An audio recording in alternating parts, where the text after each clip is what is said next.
Nganzakwethu kushuthi iqinisile ngempela i-West Gang uma ngabe-ke ithi i-West ayilahlani. Lesi-ke isiqubulo-ke salo-ke leli qembu elisatshwa ngendlela eyisimanga le eNanda endaweni-ke yakwaBesta. Leli qembu-ke lenza bonke ubugebengu ongabucabanga obuyaye-ke bulethe ubuhlungu empilweni yomuntu omnyama. Ingabe-ke sikhuluma ngama-protection fee, ukubulala, ukuthumba, ukudlwengula, ukubamba inkunzi nayo yonke into ongayicabanga. Leli qembu-ke lidume kakhulu-ke ngokuthi-ke li-consist-a noma-ke amalungu alo kungabafanyana nje abasebancane baseNanda. Lona-ke ophakathi nendawo uzomkhumbula nje igama lakhe uMnqobi, yena owadlula emhlabeni eneminyaka ewu-21 emva kokuthi-ke abulawe amaphoyisa akwaMashu ebambisene-ke ne-NIU. Nokuyilapho khona-ke amaphoyisa athi-ke egaselekile ezomfuna lapho khona ekade-ke efulwa-ke ngey'nsolo zokubulala abantu abangaphezu kuka-20. Amaphoyisa athi-ke uma ngabe-ke ethi-ke ayambamba wathi-ke umfana cha, i-West ayikwenzi-ke lokho, i-West ayisarendi, wagadla.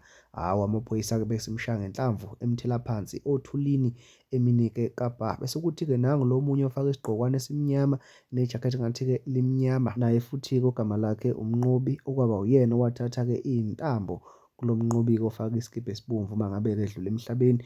Wathi-ke yena cha, i-West ayilahlani, uzoqhubeka-ke la kugcine khona uMnqobi. Naye-ke futhi lo usaseyingane kakhulu waqhubeka-ke wayibamba i-West. Uzokhumbula nje sike sakubikela ngaye nkathi-ke kuphela inyanga kaMeyi kuwo lo nyaka ebulawa-ke naye amaphoyisa emva kokuthi-ke bathumbe amantombazane amabili bewabulale. Nomunye obizwa ngokuthi-ke uPutin, lo ombona esithombeni sakho odansayo njengamanje. Amaphoyisa akamthola-ke uMnqobi-ke nangu lo ofake into ezimnyama ambulala, angamthola-ke uPutin. Kushuthi-ke ubelokhu-ke ephunyula ngayo-ke leyo ndlela. Njengoba umbona-ke kule video le uphetheke inhlamvu uyachoma, abangani bakhe bezwakala-ke besho bethi-ke angeke besahlala naye yena ngoba-ke uyashisa, okusho ukuthi-ke kukhona abamfunayo. Okungenzeka ukuthi-ke amaphoyisa noma-ke ngezinye iy'gebengu. Naye-ke akasekho emhlabeni, ubulawa-ke khona namuhla njengoba-ke kuwumhla ka-21 June 2026. Imibiko-ke ithi-ke ubulawe-ke ngelinye iqembu futhi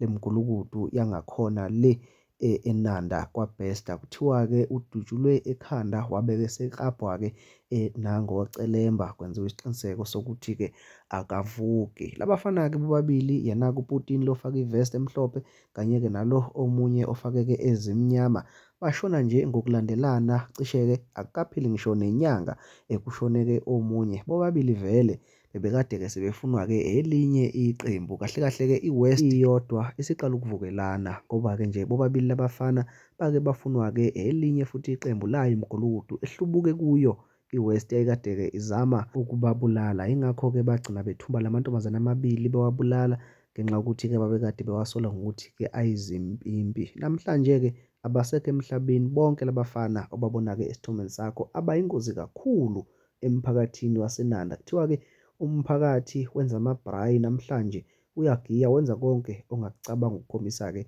ukujabula. Kodwa-ke lokujabula komphakathi akuzukuthatha isikhathi eside ngoba i-West izophinda imkhethe futhi omunye ozoba-ke umholi wayo. Nganzakwethu, senzenjani ukuthi-ke silekelele iy'ngane zabafana ukuthi-ke zingaphoseki ogibeni olufana nalolu? Cela sihlangane ema-comments sikhulume ngalolu daba. Ungakhohlwa uku-like no-subscribe. Ngiyabonga.